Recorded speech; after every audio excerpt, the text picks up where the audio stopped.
vez en menos de 20 años y ahora vamos casi, digamos, rumbo a por tercera vez en 41 años, cosa que uno siempre repite, es demasiado dolor para tan poco tiempo, porque 41 años para la vida de un país es nada.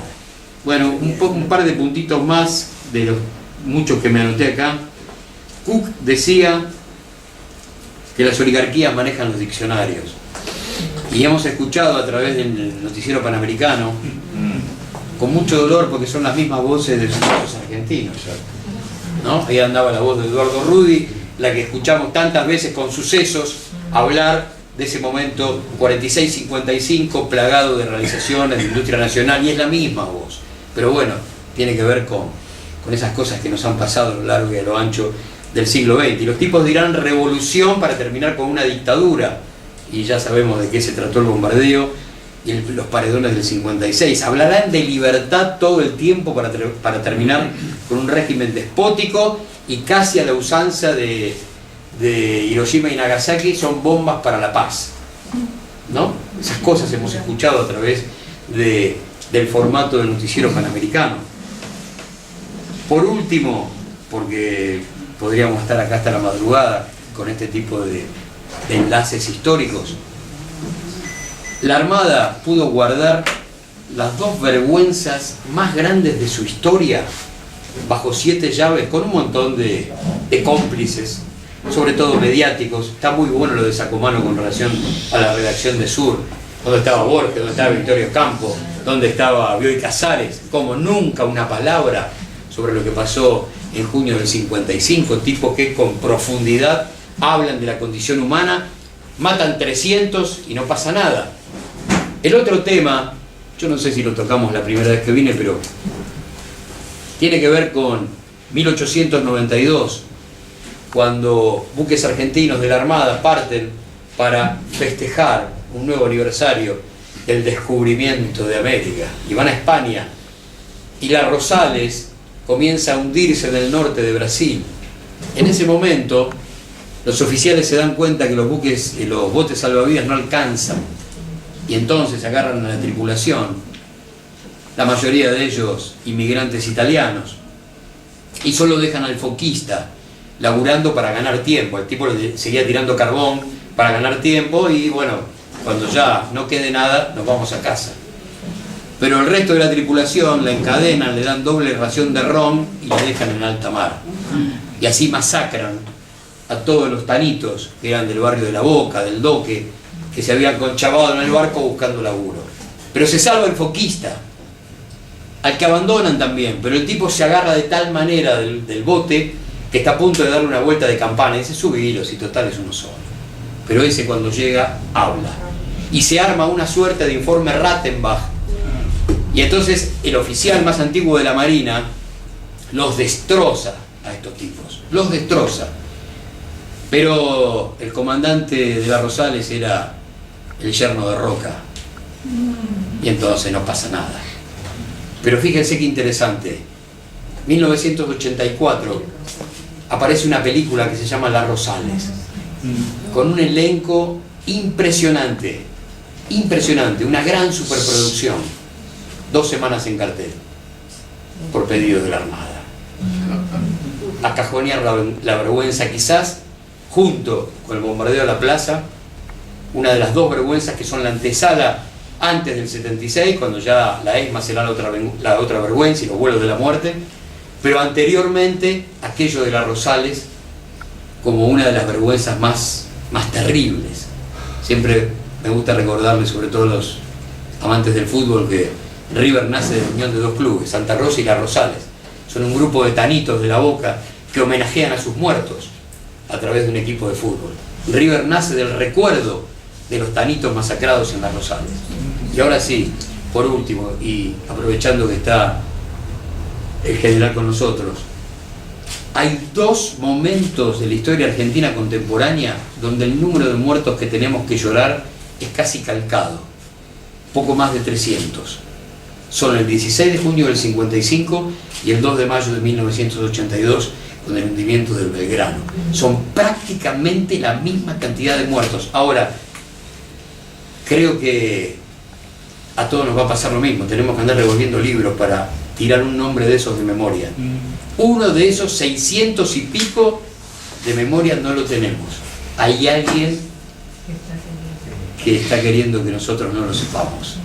Ese es el gran laburo que han hecho durante tanto tiempo. Los que hoy gobiernan en la Argentina, si algo han hecho bien en todas las modalidades de la derecha, unitarios, conservadores, gorilas, liberales, neoliberales, es deshistoriar, arrancarle páginas al libro de historia, para que millones de seres humanos queden desclasados, no sepan de dónde vienen, cuáles son sus tradiciones militares, políticas, sindicales, no sepan de dónde vienen, desconocen las manos engrasadas del abuelo, el taller donde laburaba el viejo, y como dice un amigo mío, porque cambian los azulejos del baño creen que son oligarcas. Pero si los tipos tuvieran algún grado de relación con su historia, eso sería muy distinto. Si esto se hubiera hecho carne y cada uno de nosotros pudiera repetir esos 300 nombres, la cosa hubiera sido distinta. Si el juicio de las juntas se hubiera transmitido en directo, esa es una posición muy personal, durante un año y medio, esos 200 y pico de compañeros declarando, otra sociedad tendríamos, no sé si muy distinta, pero sería otra, porque cada uno hubiera enfrentado esa verdad en la que tuvo que meterse algún día Walsh, Mujica o el Che, por poner 3, pero seguramente la lista es mucho más larga. Bueno, uno espera que esto haya servido.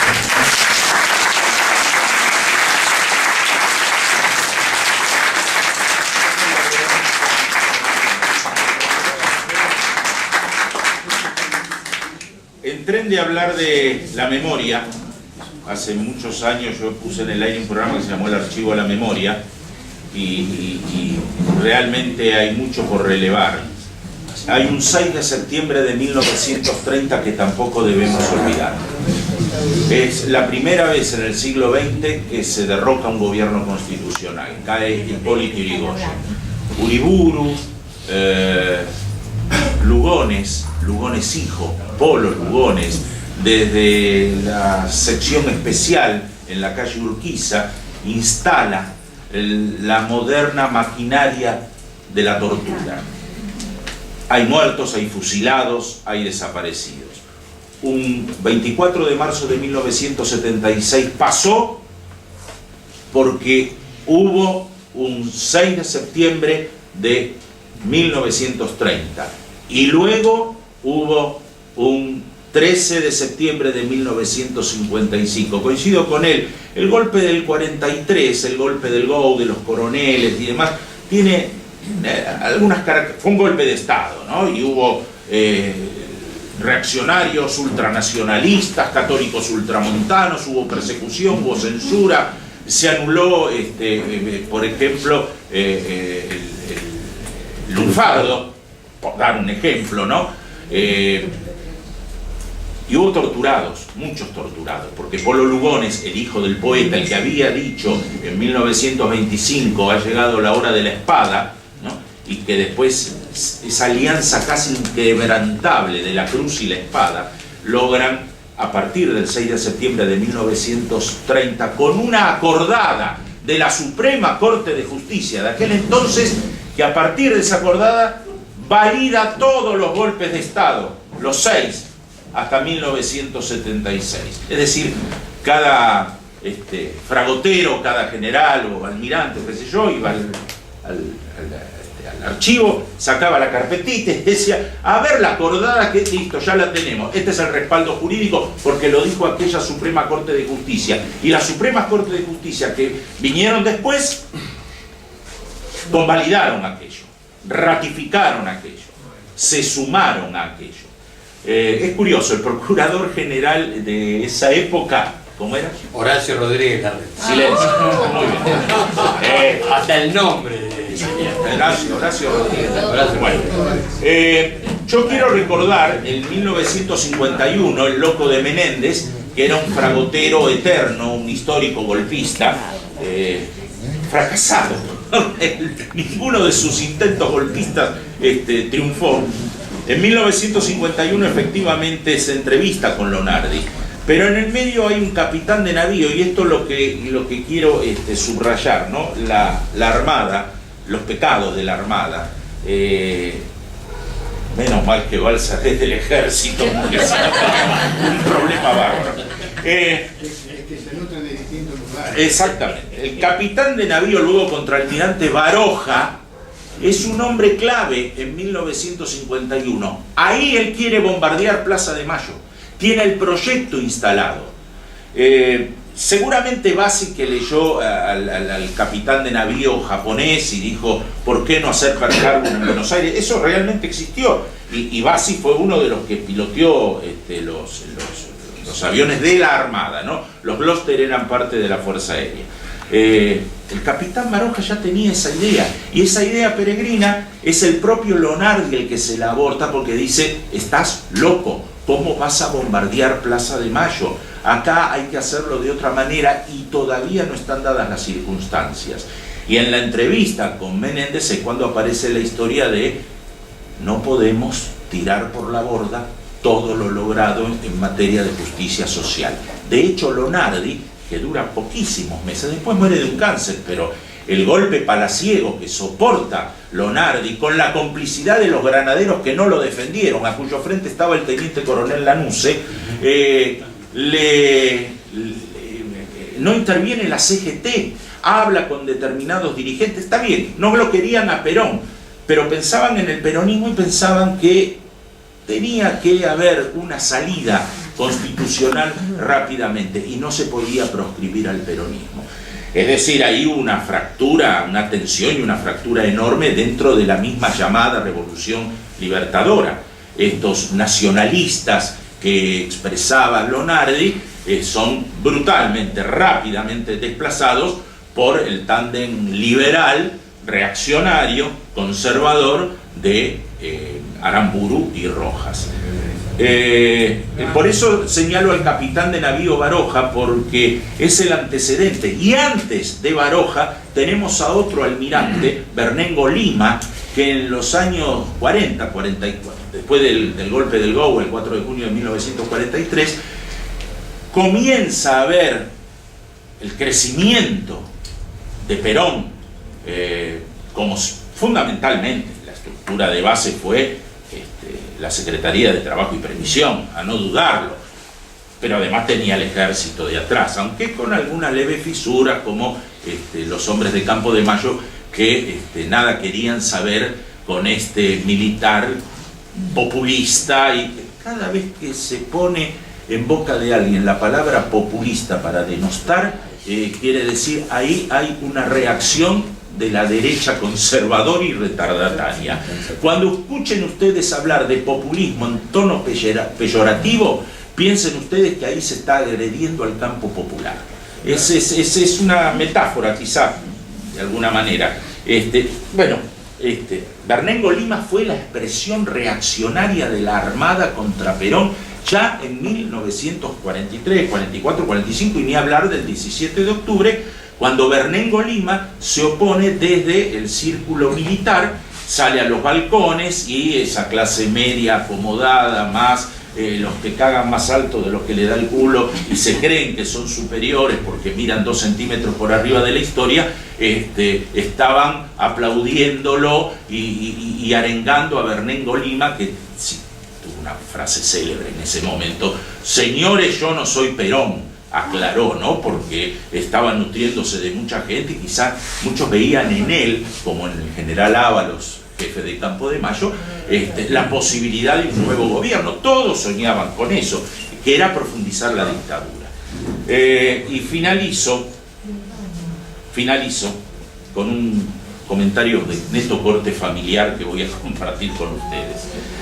Yo tuve en mi familia una contradicción flagrante. Ustedes no se imaginan las reuniones familiares cómo terminaban. Un tío mío fue chofer de las ambulancias de la asistencia pública, que ahí en el documental Maipú 50, donde hoy está la Plaza Roberto Arce. Sí. Ahí estaba la famosa Esmeralda, la famosa asistencia pública, ¿no? Bueno, un abuelo mío fue administrador, director de la asistencia pública, y un tío mío era chofer de las ambulancias. estaba acostumbrado a los accidentes, a las catástrofes, ambulancia como el SAME hoy. Están acostumbrados a cosas monstruosas. Ese día mi tío se descompuso, vomitó, no pudo soportar lo que vio en la Plaza de Mayo. Quizá alguna de esas ambulancias era manejada por él. Pero un primo hermano de mi tío era el entonces teniente de ala Juan Carlos Carpio, que después llega a brigadier y es secretario del brigadier general, se me fue el nombre ahora, el jefe de la Fuerza Aérea con Lanús, Rey, el brigadier general Rey. Carpio venía a las reuniones familiares.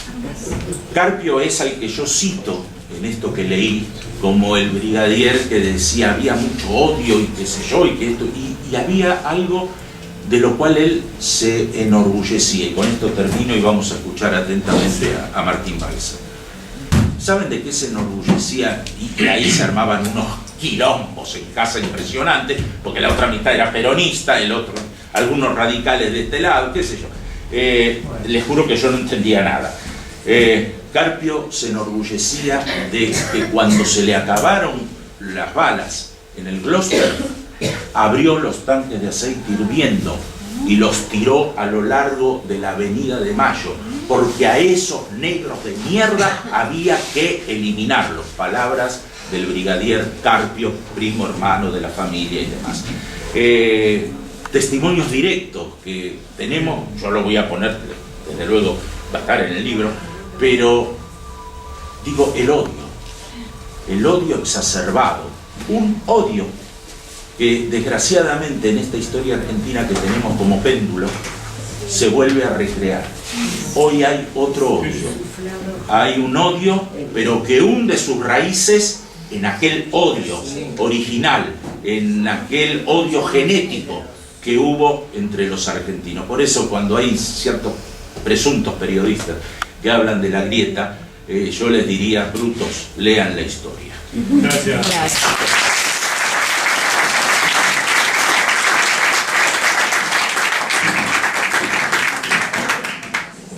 Como no soy político, no soy politicólogo, no soy sociólogo, no soy historiador, pero agradezco todo lo que he escuchado aquí, ¿no es cierto? Y me han hecho reflexionar mucho. Todo lo que, dos o tres cosas, algunos comentarios de vivencias personales sobre el acontecimiento que nos ha reunido, fundamentalmente este drama del 16 de junio. Yo les voy a transmitir lo que vi, lo que viví, o sea que en esa transferencia soy totalmente subjetivo, pero no quiero haber perdido la objetividad, no se les pueda decir. Se habló de Guernica. Yo no soy porteño, gracias a Dios. Soy de la provincia de Buenos Aires, Salto Argentino, de La Pampa. Lástima que no tengo tierra ni en una maceta. Ortelli, digamos. Ortelli, digamos. Sí, Ortelli. 6 veces campeón. Olavarría nació en Salto también, y fue coronel. Y otro chanta como yo llega a general de Salto. Bueno, mi padre era un vasco español. De manera que cuando se dice Guernica, lo tengo presente. Obviamente él estaba acá en la Guerra Civil Española en 1936-39, él estaba aquí. Pero obviamente que adhería al bando republicano. Era un socialista romántico, ¿no? De lo que vino después. Socialista romántico. Guernica, ahora es un poco más grande, pero era, durante la Guerra Civil Española, 1936-39, concretamente esto creo que fue en 1937, una pequeña aldea. Y como ya Hitler preveía la Segunda Guerra Mundial, Hitler había asumido como canciller del Reich en 1933. Pero ya en el 37 los ingleses no lo querían ver, después lo tuvieron que soportar.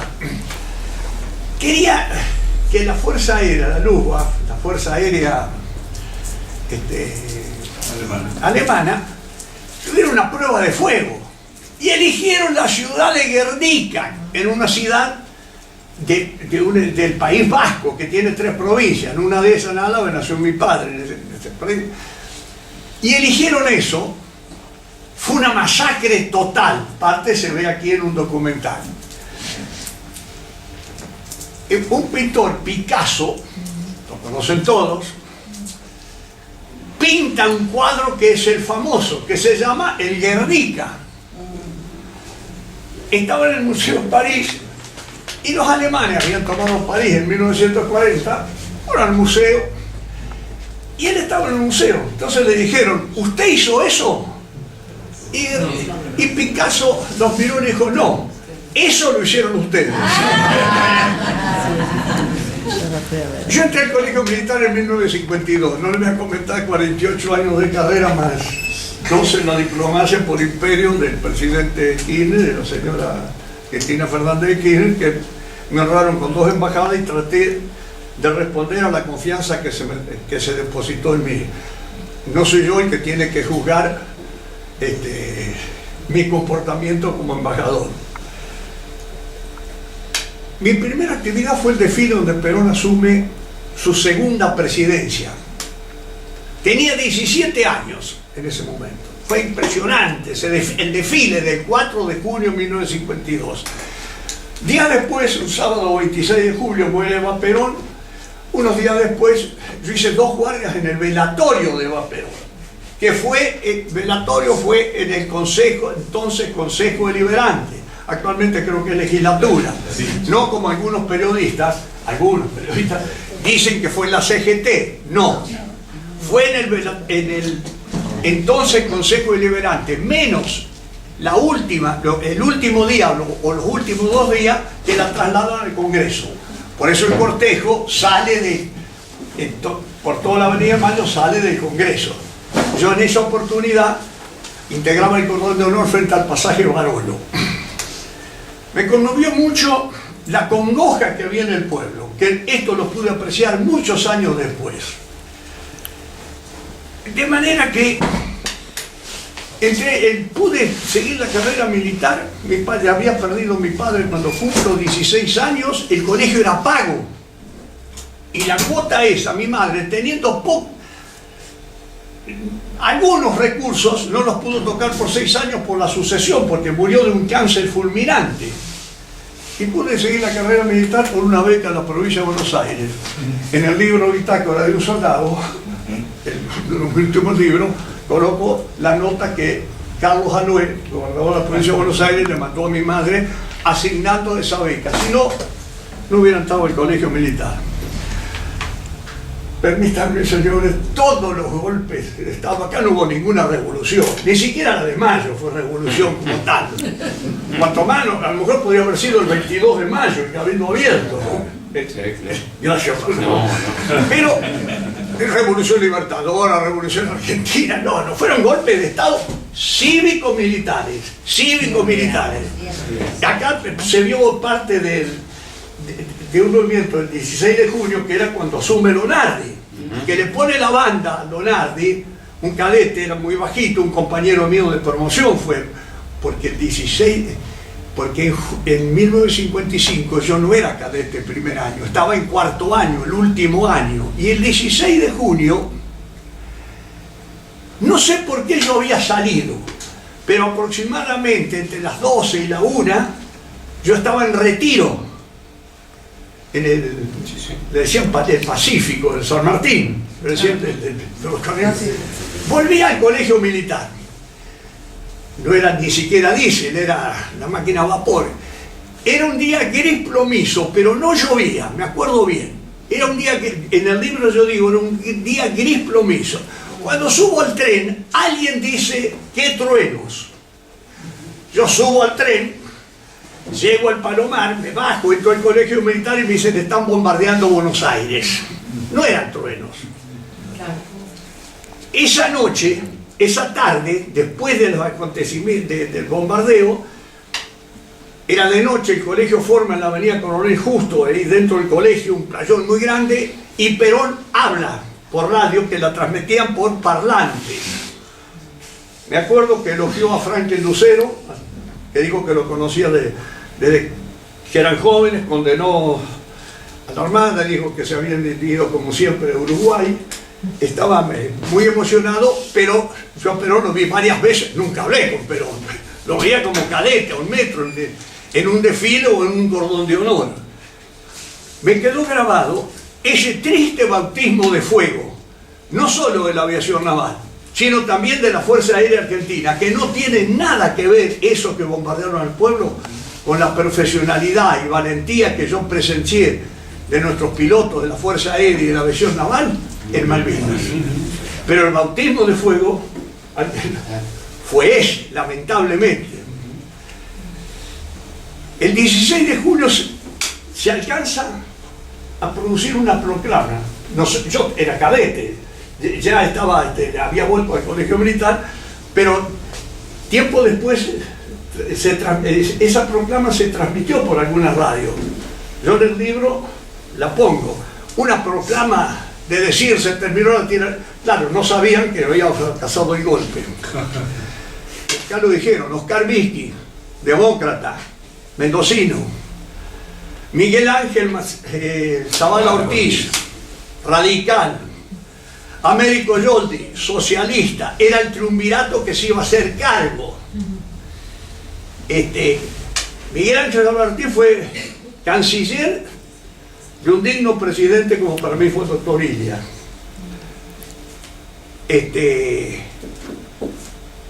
En otro acto terrorista, durante una concentración en Plaza de Mayo en 1953, las bombas. sí, en la estación del subterráneo, se le atribuye a Carranza, que fue ministro de Defensa luego de Alfonsín, y el otro, lo acaban de decir, lo dijiste vos, el vicealmirante, aviador naval, Patricio Guillermo Kelly, fue su jefe de la Armada durante todo el periodo del doctor Alfonsín. Síntesis, todo lo que atentaban contra la Constitución, ya sea en el 30, 43 es un golpe restitutivo, que es el único que yo creo que ahí se terminó con el fraude. Pero del 55, 62, 66, 76, todos los que atentaron contra la Constitución, ninguno recibió, hasta el juicio a las juntas, ninguno recibió ni un día de arresto. Después fueron recibidos el 23 de septiembre, que es el día que asume Donardi, como libertadores. Lo vimos acá. El almirante Rojas pronunció, cuando era director de la Escuela Naval, creo, un discurso que parecía más peronista que el propio Perón. El crucero General Belgrano, discúlpenme, les estoy salpicando, era un buque, un crucero, que es más que una fragata, pero menos que un acorazado. Estamos hablando de la Segunda Guerra Mundial. Estaba en Pearl Harbor, el día 7 de diciembre de 1941, cuando Japón, estimulado por Roosevelt, porque Roosevelt quería que lo atacaran para poder entrar en guerra. Esa cosa no fue un ataque a traición, pero lo esperaba, lo ansiaba Roosevelt por el compromiso que tenía con Churchill. Ese buque se llamaba Fénix y se salvó de Pearl Harbor. Lo compra en Argentina y ¿qué nombre le pusieron? 17 de octubre.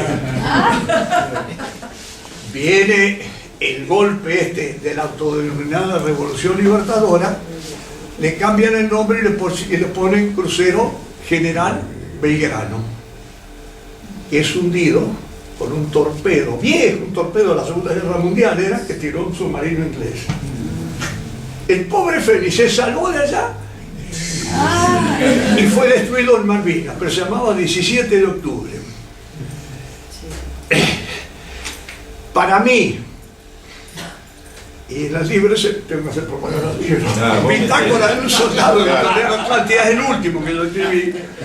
Digo, para mí en 1955 es cuando se materializa de lo que yo viví. Perdón, pueden disentir todos con lo que yo digo, y yo respeto el disenso, pero yo estoy transmitiendo mi vivencia.